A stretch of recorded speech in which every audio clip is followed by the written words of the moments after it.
ඔබේ වචන සහ ඔබේ ක්‍රියාකලාපයන් ඔබේ හදවතේ තිබෙන චේතනාවන් වල ප්‍රතිඵලයක්.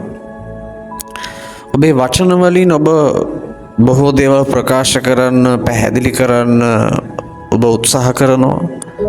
ඔබේ ක්‍රියාකලාපයන් තුලින් ඔබ යම් දේවල් පෙන්눔 කරන්න උත්සාහ කරනවා. නමුත් දෙවියන් වහන්සේ ඒ හැම දෙයකටම වඩා සැලකිලිමත් වෙන්නේ ඔබේ හදවතේ තිබෙන ස්වභාවය ගැනයි.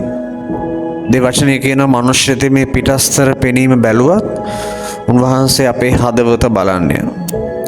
උන්වහන්සේ දාවිද් ගැන කියනවා මම මගේ හදවතට එකඟ මිනිසෙක්ව සොයා ගන්න යනවා කියලා.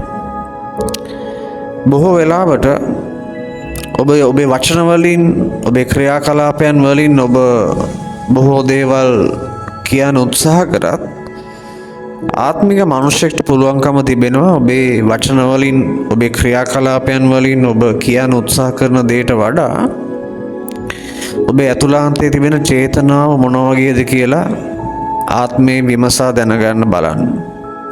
1 කොරින්ති 2:15 වෙනි පදයේ කියනවා ආත්මික තැනැත්තේ සියල්ල විමසන්න යනවා කියලා.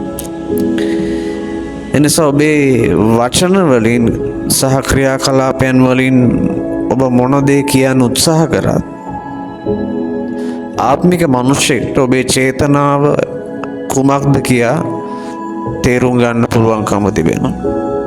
එනිසා ඔබේ වචන ක්‍රියාකලාපයන් වලට වඩා ඔබේ චේතනාව ඉතා බලවත්. නිසා ඔබේ යාඥාවේදී ඔබේ හැසිරීමේදී